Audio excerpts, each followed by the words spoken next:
Alors bonjour, bienvenue sur Vendée Vintage TV Show. Là nous sommes sur le stand Arcurial Motors. Donc en fait c'est là où sont organisées des enchères de voitures anciennes.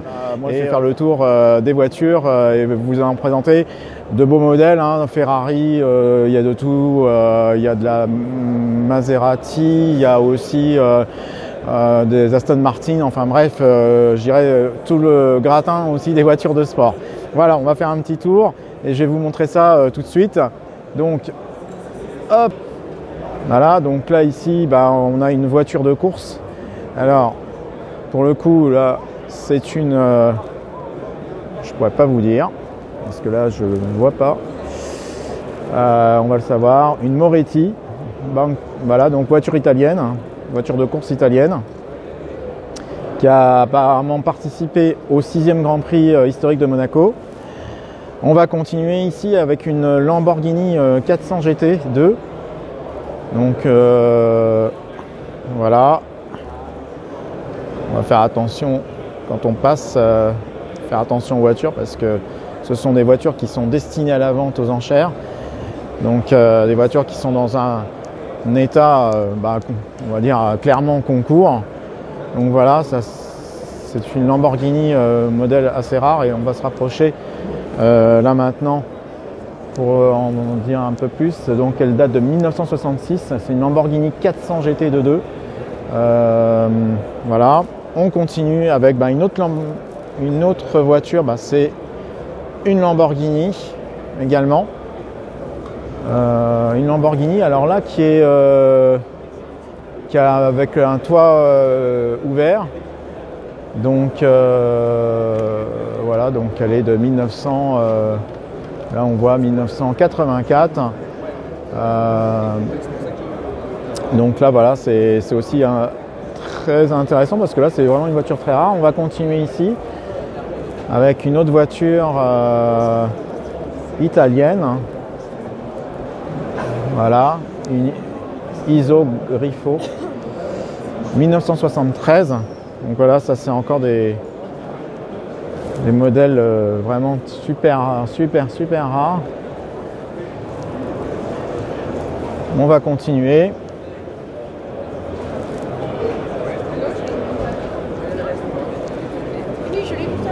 Donc on continue. Voilà. Voiture italienne, beaucoup de voitures italiennes en fait qui sont en vente. Alors là ici on a affaire à une autre voiture et là je vais faire le tour parce que je les connais pas toutes.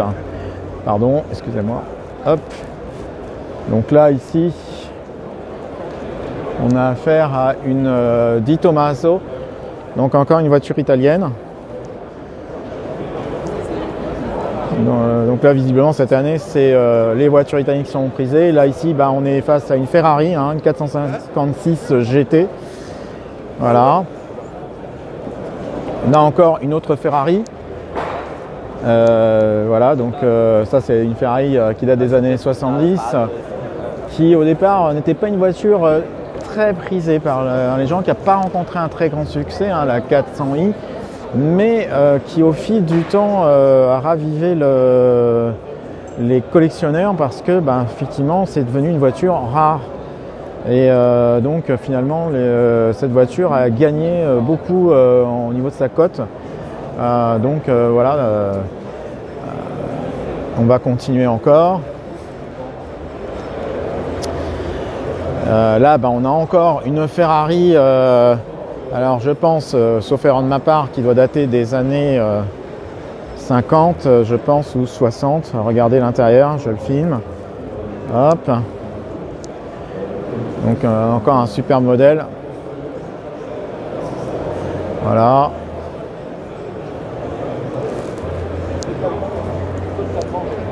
Donc là c'est une de 1963, donc j'étais pas très loin, donc c'est une 250 GTE.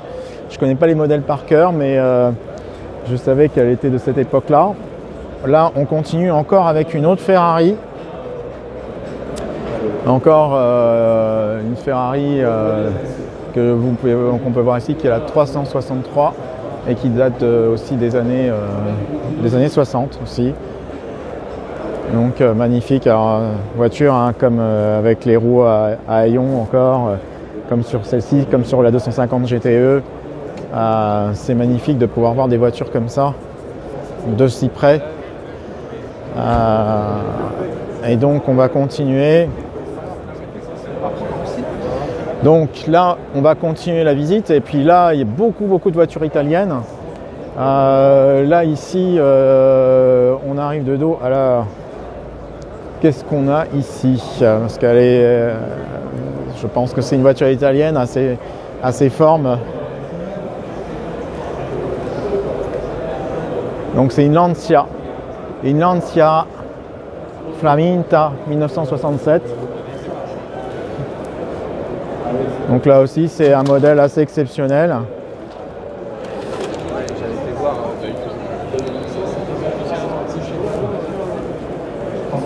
Là ici on a une Ferrari plus récente de 2020, donc qui est une 488. Donc là changement d'époque. Oula. Changement d'époque, une Ferrari 488. Alors là on voit, on est plus, personnellement je trouve qu'on n'est plus trop dans le design à l'italienne, on est plus dans un design, je dirais californien même. Voilà, bon, il faut savoir que c'est le premier marché pour Ferrari, hein, c'est les États-Unis. Là ici, eh bien, on a une Lancia aussi, 1964. On va continuer. Donc les Lancia hein, qui sont à l'honneur, hein, c'était quand même c'était une grande marque qui a eu aussi son heure de gloire.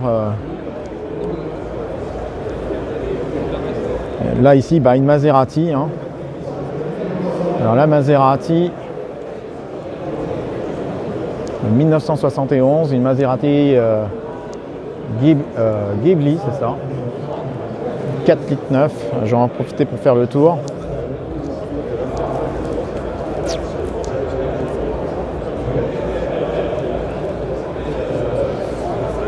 Là on va continuer. Alors là ici on a une Ferrari, alors elle est exposée de par tout le monde là. Voilà, là on va continuer. Encore une Ferrari, alors beaucoup de Ferrari là qui sont proposées aux enchères. Là ici il s'agit de la Ferrari 250 GT de 1964 et qui a été éligible au concours d'élégance Légende Nice 2024. Donc voilà, hop. Alors là ici c'est la Ferrari Daytona 1969. C'est une voiture qui a marqué aussi l'histoire de la télévision, puisque c'est ce modèle-là qui est apparu dans la série Deux flics à Miami dans les années 80, qui était la voiture de Don Johnson. Voilà. Alors là, c'est génial parce qu'ils ont ouvert le capot et on peut voir le moteur. Donc si ma mémoire est bonne, il s'agit d'un 12 cylindres.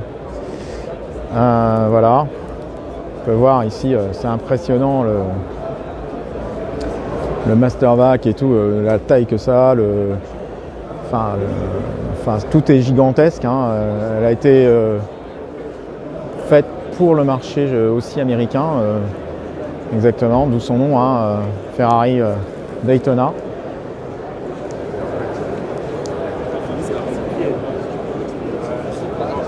Voilà, c'est exactement 73 Ferrari 365 GTB Daytona. Et puis là, ici, on continue avec la Maserati. Une Maserati aussi qui date qui est de l'époque des années 60, avec aussi un 12 cylindres également. Donc là, on a la chance parce que là, ici, on voit distinctement le moteur. Et puis on voit que c'est assez énorme. Merci monsieur. Et puis voilà, donc elle date de 1964, donc c'est la Maserati Mistral 5100 Spider. Donc voilà, vraiment de beaux exemplaires. On va continuer. On va continuer, on va passer à travers les visiteurs et visiteuses. Alors là, attention, là je recule, hop hop hop. Alors là, la Dino Ferrari, elle aussi qui est devenue célèbre à travers la série Amicalement Vôtre, qui était la voiture de Danny Wilde. Donc Danny Wilde donc le personnage Danny Wilde interprété par Tony Curtis. Et là on a la chance de voir un exemplaire de la Dino Ferrari. Alors effectivement en Vendée l'an dernier il y avait eu une rencontre avec des voitures d'exception à Talmont-Saint-Hilaire pour les enfants malades. Et il y avait un certain nombre de collectionneurs qui étaient venus et dont un qui était venu avec cette voiture-là, avec une Dino Ferrari. Et donc on voit ici, c'est un petit moteur en fait qui est dessus. C'est normalement un 6 cylindres si je ne dis pas de bêtises, à vérifier, ou un 8. Voilà, donc c'est une Dino GT. Une vraie, parce qu'il y a eu parfois ensuite des reproductions, mais ce n'était pas des dinos. Ce n'était pas fait chez Ferrari. Donc voilà. Et puis à noter que comme c'est une Dino, une Dino Ferrari, il faut savoir que il n'y a pas l'emblème du cheval cabré, c'est juste marqué Dino. En fait, le Dino était le fils de Enzo Ferrari qui est mort hélas trop tôt. Et donc son papa, donc Enzo Ferrari, a voulu rendre hommage à son fils à travers cette voiture.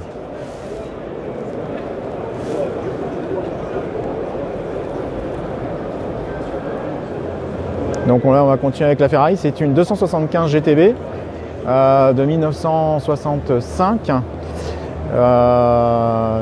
Voilà, on va faire un peu le tour rapide. Voilà. Les voitures italiennes, c'est vraiment le charme, l'élégance à l'italienne. Alors on parle souvent des voitures anglaises qui ont leur charme aussi et leur élégance, mais voilà, il y a les voitures italiennes, c'est différent, c'est autre chose.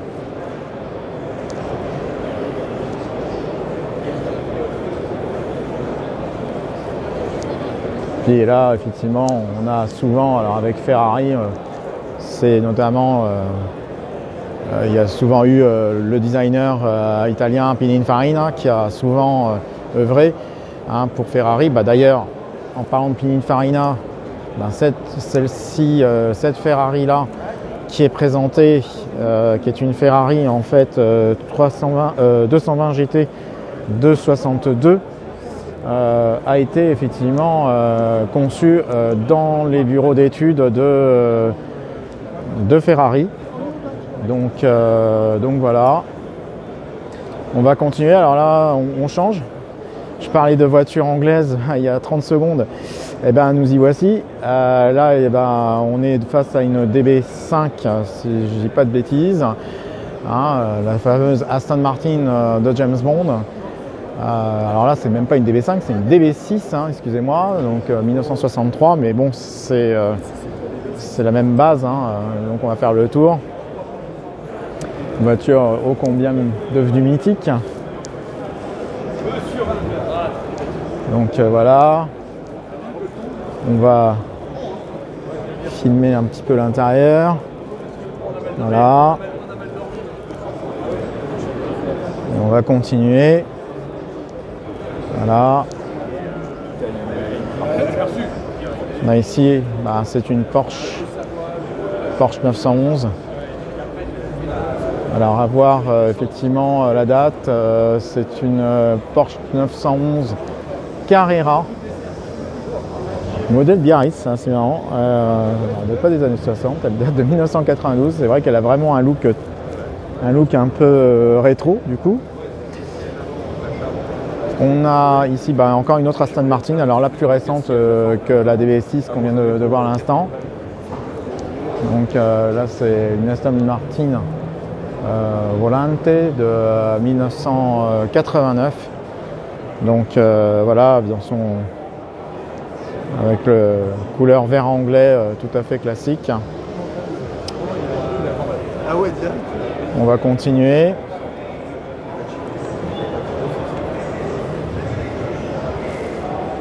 Voilà, c'est une voiture aussi plus récente, hein. C'est une Aston Martin aussi.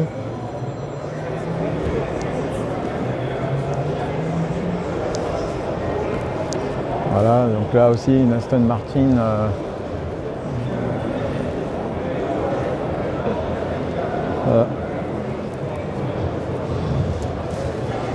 et puis on va continuer avec la 300 SL, Mercedes 300 SL. Et là une 190 SL. Alors là c'est franchement des modèles super rares que l'on voit là en présentation. Parce que déjà leur rareté font que ce sont des voitures qui sont déjà cotées très chères. Certaines c'est plusieurs centaines de milliers d'euros. On va continuer. On va faire le tour justement pour voir davantage la 190 SL. Voilà. Alors c'est pas une 190, je me suis trompé, c'est une 300 SL. Donc une 300 SL de 1962. Voilà, donc un roadster hardtop. Et là, justement, on a une 190 SL, voilà, droit devant nous. Donc je vais faire le tour.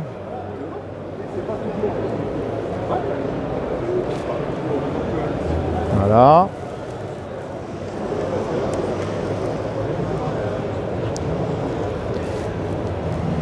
Donc voilà ce qu'on peut dire. Et puis on a ensuite, on va faire, je ne peux pas tout faire, hein. Il y a trop de voitures en fait. Et là je vais venir sur les voitures françaises, hein. On est quand même sur un salon français. Donc ici il y a une DS, je dirais roadster ou décapotable, je ne sais pas comment on peut appeler ça, cabriolet, une DS 19 de 63. Ici on continue avec une autre DS. C'était quand même des voitures révolutionnaires de par leur suspension à l'époque. Puisque ça a été une technologie qui a été ensuite utilisée à un moment donné dans les années 90 par la Formule 1, qui a fait les gloires d'ailleurs de l'écurie Williams, Renault. Voilà, donc la Citroën DS19 de 1968. Voilà. Donc, voilà, hop. Voilà, c'est une Citroën, ça doit être une AMI 6. Voilà, une AMI 6. Là, une 2 chevaux, alors là, 2 chevaux des années 50, je pense, en voyant le modèle. Ah non, 62, un tout petit peu plus. Et puis là, c'est une... voilà. Et là, c'est une 2 chevaux Charleston, qui doit être un peu plus récente et qui doit dater normalement des années 80, 1990. Voilà, j'étais pas loin. Voilà, on va continuer un petit peu. Là, encore des Ferrari en vente. Ah voilà. Il y a une 308 GTB, alors c'est quasiment la voiture de Magnum, à part que là il y a le top. Donc voilà. Voilà, 308 GTB. Et là encore des voitures italiennes. Là une Fiat 126. Et puis là, une 356 C Porsche. Et là encore une autre. Et encore une autre. Voilà. Alors, hier soir, j'étais sur l'atelier Gobin, qui est du côté qui est dans le département de la Sèvre. Et ils en vendaient une justement, une rouge, qui était quand même cotée à 135 000 €. Donc il faut savoir que c'est des modèles qui sont quand même recherchés et qui demandent d'avoir ce qu'il faut en porte-monnaie. Voilà, donc on est toujours sur le stand Arcurial, avec des voitures d'exception qui qui seront mises aux enchères là durant le salon. Et donc là derrière moi, on a des Lamborghini encore qui sont assez rares à trouver. Et donc on va en faire le tour. Donc là voilà, on a encore une très belle Lamborghini qui est aussi de la période de 60. Là ici on en a une de 67, une Lamborghini 400 GT. Donc elles sont belles, hein. Enfin, elles ont un style, alors certes différent des Ferrari, mais voilà. D'ailleurs, il y a un film très intéressant qui va bientôt sortir sur l'histoire de Ferrari et il y a justement le rapport entre Enzo Ferrari et puis le créateur de Lamborghini. On est dans une des scènes que j'ai vues en avant-première. Donc on va continuer. Alors ici, je suis toujours sur le stand Arcurial et c'est assez inédit, c'est de voir un tracteur Lamborghini. Alors pourquoi non un tracteur Lamborghini? bien, tout simplement parce que Lamborghini, au départ, avant de construire des voitures, ils construisaient des tracteurs. Voilà.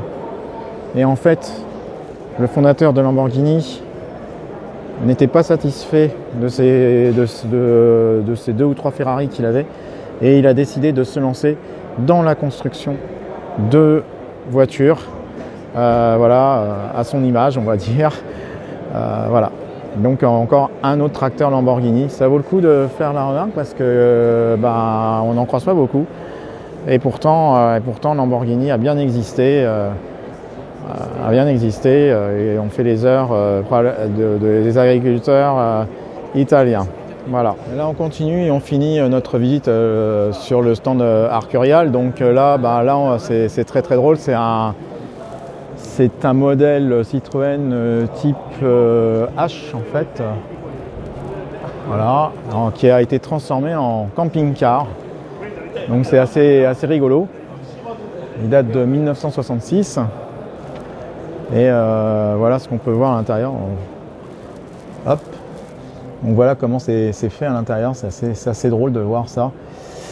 Voilà, avec tout le nécessaire, la cuisine, le poste de pilotage. Voilà. Et hop, je reviens, j'évite de rentrer dedans par respect envers les futurs acquéreurs. Voilà, et ici nous avons une voiture, ça doit être une Ford, une AC moteur Ford de 1965. Voilà. On va continuer et on va voir le combi.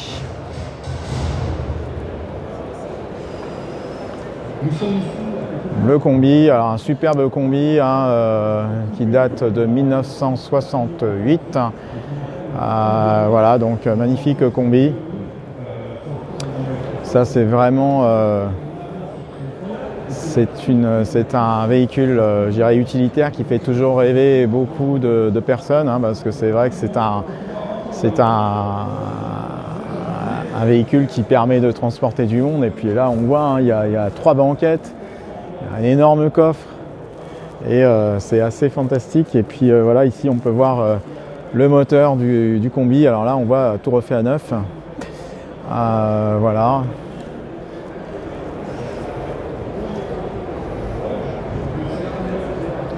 Et puis voilà, puis là on voit une des premières motos qui a dû être produite de Dion Bouton, voilà, 1897. Donc voilà, un modèle aussi en vente. Et puis là encore une autre voiture, là je vais me remonter, hop. Et là une autre voiture qui doit être pas de bêtises, c'est une réplique alors apparemment. Qui est un tricycle en fait, 1896, donc c'est pas une voiture, c'est un tricycle, voilà, qui marche à moteur. Voilà, donc voilà ce qu'on peut dire sur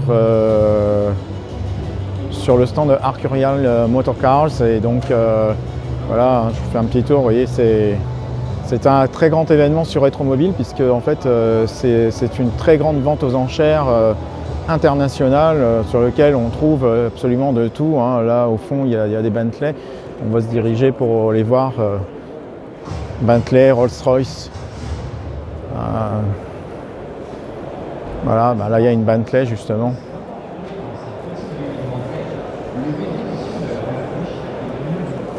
Vraiment que des voitures d'exception. C'est de me frayer un chemin. Faisons attention.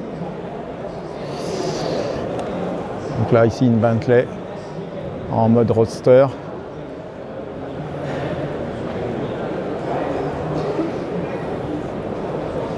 Et qui date de 1960. Voilà. On va continuer.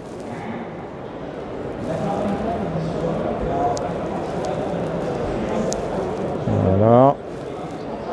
On va continuer. Là, ici, on voit une BMW. BMW des années 1939. Hein, quand même. Voilà.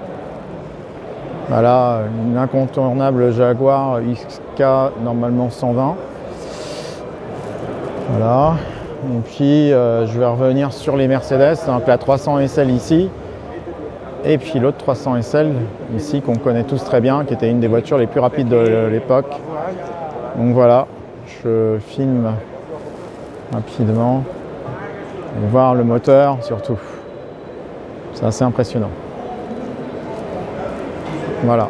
Voilà ce qu'on peut dire ce matin. Et puis là en face, il y a des voitures d'avant-guerre, des Bugatti, des Hispano Suiza, et puis des Rolls-Royce. Voilà, globalement. Ce que l'on peut voir sur le stand Arcurial. Merci à vous.